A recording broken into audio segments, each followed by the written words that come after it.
अंतरिक्ष की गहराइयों में एक अंधेरापन है जहां कुछ भी समझना मुश्किल है, पर इसी अंधेरे में एक कहानी छुपी है। एक कहानी उम्मीद की, जीने की, प्यार की और बलिदान की। 2067 का साल है। धरती मर रही है, फसलें खत्म हो गई हैं, डस्ट स्टॉर्म्स रोज का हिस्सा बन गए हैं और इंसानियत खत्म होने की कगार पर है। वो खेत जो पहले हर तरफ से जिंदगी से भरे हुए थे, अब सोए पड़े हैं, मिट्टी की वजह से बर्बाद हो गए हैं। इसी धुन में हम मिलते हैं कूपर से, एक पुराना पायलट जो अब एक किसान बन चुका है, अपनी फैमिली के साथ एक दुनिया में जीने की कोशिश कर रहा है जो तेजी से खत्म हो रही है। वो पहले एक मशहूर पायलट था, पर अब बस एक आम आदमी है। वो अपनी जिंदगी बचाने की कोशिश कर रहा है, एक ऐसी दुनिया में जहां कोई फ्यूचर नहीं है। कूपर को पता था कि धरती मर रही है, लेकिन ये नहीं पता था इंसानियत के पास कितना वक्त है। उसकी बेटी मर्फ और बेटा टॉम को ऐसी दुनिया में बड़ा होना पड़ा था जहां कोई फ्यूचर नहीं था। कूपर खुद से कहता है, मैंने कभी नहीं चाहा था कि ये मेरे बच्चों की दुनिया हो, पर अब ये सब किसने सोचा था। अचानक टॉम भागकर आता है, आंखों में डर के साथ। टॉम अपने डैड से बोलता है, डैड तुम्हें ये देखना होगा, बहुत बड़ा है। कूपर कहता है, अब क्या हो गया। वो दोनों दूर तक देखते हैं जहां एक बड़ी धूल का तूफान दिखाई दे रहा है जो जल्दी उनकी फार्म की तरफ बढ़ रहा है। हर वक्त एक नई प्रॉब्लम, लेकिन ये तो अलग ही लेवल का लगता है। कूपर के लिए यह धूल का तूफान बस एक और याद दिलाने वाला था कि वो किसी मुश्किल में फंस गया है, पर मर्फ के लिए यह एक ऐसा रास्ता था, एक अजीब अनजानी पहेली जो उनकी जिंदगी को बदल देगा। रात के वक्त मर्फ को अपनी बुक शेल्फ के अंदर अजीब पैटर्न्स मिलते हैं। कुछ बुक्स गिर रही होती हैं जो लगता है एक ऑर्गेनाइज तरीके से गिर रही हैं, लेकिन क्यों? ये कोई मैसेज था या कुछ और?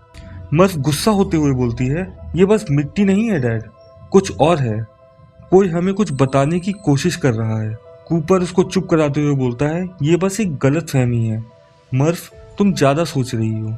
लेकिन मर्फ रुकती नहीं है, वो ऑब्सेस्ड हो जाती है और ज़्यादा इन्वेस्टिगेशन के बाद वो कोऑर्डिनेट्स डिकोड कर लेती है जो उन्हें एक सीक्रेट नासा फैसिलिटी तक ले जाते हैं। जब उन्होंने ये कोऑर्डिनेट्स डिकोड कर लिए तो वो सिर्फ एक छोटी सी पहेली नहीं थी, ये एक मिशन की शुरुआत थी जो पूरी इंसानियत के लिए तकदीर का फैसला करने वाला था।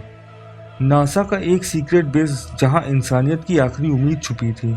कूपर और मर्फ उस सीक्रेट फैसिलिटी तक पहुंचते हैं। अंदर वो मिलते हैं प्रोफेसर ब्रैंड से, एक साइंटिस्ट जो सीक्रेट मिशन पे काम कर रहा है। वो बताता है कि अर्थ मर रही है और इंसानियत को तारीखों की तरफ देखना होगा। प्रोफेसर ब्रैंड बोलते हैं, हमने सैटर्न के पास एक वर्महोल डिस्कवर किया है, ये एक दूसरी गैलेक्सी तक ले जाता है। हमने सोचा है कि वहाँ कुछ ऐसे प्लैनेट्स हैं जो इंसानियत का नया घर बन सकते हैं। ये खुली हुई बात थी और एक आखिरी उम्मीद थी, तारीखों की तरफ जाना, एक ऐसी गैलेक्सी में जहाँ कुछ प्लैनेट्स इंसान के लिए जीने लायक हो सकते हैं। पर वहाँ तक पहुँचने का सफ़र बहुत मुश्किल था और कूपर के लिए ये एक मौका था अपनी फैमिली को, अपनी बेटी मर्फ को दुनिया के फ्यूचर के लिए कुछ करने का। कूपर को स्पेसशिप एंड्योरेंस को पायलट करने के लिए सेलेक्ट किया जाता है और साथ में एस्ट्रोनॉट टीम होती है, doctor Amelia Brand, doctor Doyle और रोमिली। उनका मिशन वर्म होल से गुजरना और 3 पोटेंशियल प्लैनेट्स को एक्सप्लोर करना था जहां इंसानियत अपनी ज़िंदगी दोबारा से शुरू कर सकती थी। कूपर कॉकपिट में बैठता है और बोलता है, मैंने ये नहीं सोचा था, मैं सिर्फ घर वापस जाना चाहता हूँ, पर शायद घर अब वहाँ है, तारीखों में, कहीं ना कहीं। जैसे जैसे एंड्योरेंस स्पेसशिप वर्महोल की तरफ बढ़ रही थी, वैसी वैसी उनकी दुनिया बदल रही थी। सफ़र का सबसे मुश्किल हिस्सा अब शुरू हो रहा था। जैसे ही एंड्योरेंस सैटर्न के पास वर्महोल के पास पहुंचती है, पूरी टीम अपने आप को प्रिपेयर करती है। ये एक अजीब और इंस्पायरिंग एक्सपीरियंस होता है। वर्महोल एक रोशनी और एनर्जी का गुलदस्ता होता है।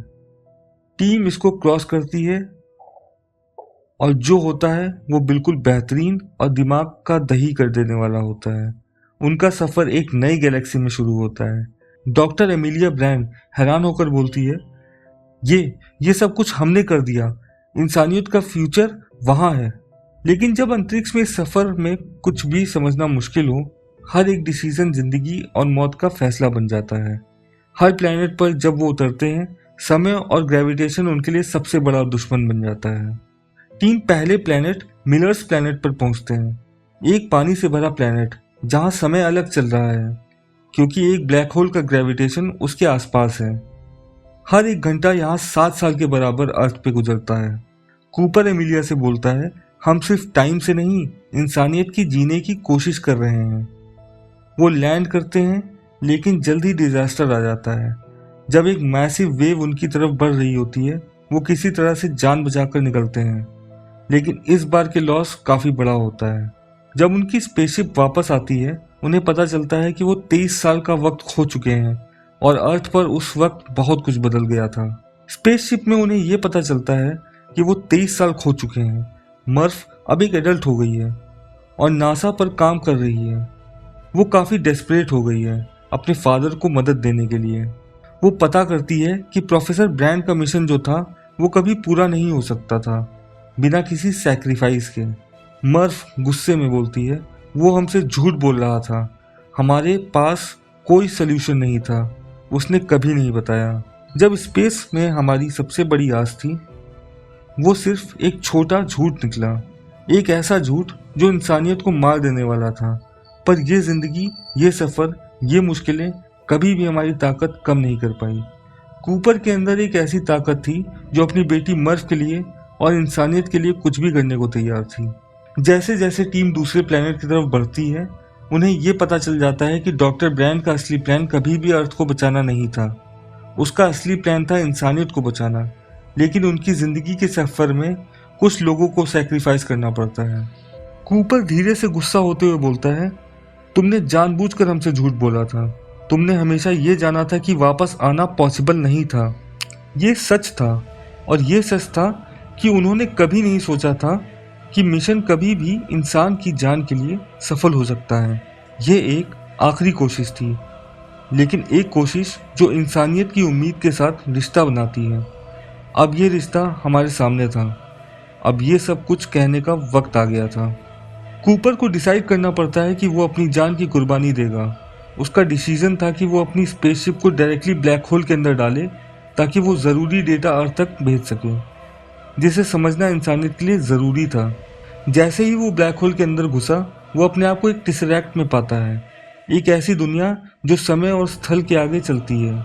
यह एक 4th डायमेंशनल स्पेस है जहां वो अपने पुराने वक्त के साथ इंटरेक्ट कर सकता है, अपनी बेटी मर्फ को देख सकता है जब वो छोटी थी।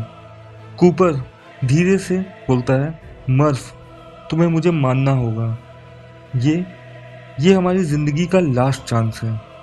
ये था एक महान पल, एक समय का झांकता हुआ पल, जहां एक बाप अपनी बेटी से जुड़ता है, समय के साथ अपनी पुरानी दुनिया को दोबारा देखते हुए। हर एक समय, हर एक पल एक नए तरीके से दिखाई देता है। एक बाप अपने प्यार से अपनी बेटी की मदद करता है, प्यार जो समय को भी टकराता है। कूपर अपना सारा डेटा मर्फ को भेजता है। मर्फ उस डेटा को समझकर अर्थ को बचाने की राह ढूंढ लेती है। प्रोफेसर ब्रैंड की इक्वेशन को सॉल्व करके वो एक फॉर्मूला निकाल लेती है जो ह्यूमैनिटी को अर्थ से भागकर एक नई दुनिया में बसाने का मौका दे सकता है। इंसानियत का सबसे बड़ा दुश्मन समय था, पर जो इंसान समय को अपने रास्ते पर चलने के लिए यूज करता है वो जीत सकता है। कूपर ने अपनी जान को खतरे में डाल दिया ताकि मर्फ को वो डेटा दे सके जो इंसानियत को जिंदा रख सकता था। और जब वो अपनी बेटी के साथ उस सफर का अंत देखने के लिए मिलता है, ये सच्चाई सामने आती है, इंसानियत का सफर कभी भी खत्म नहीं होता। कूपर अपने आप से बोलता है, हम जीत गए, हम जीत गए। वो अर्थ से दूर एक नई दुनिया के स्पेस स्टेशन पर अपनी बेटी मर्फ से मिलता है और इंसानियत का एक नया सफर शुरू होता है।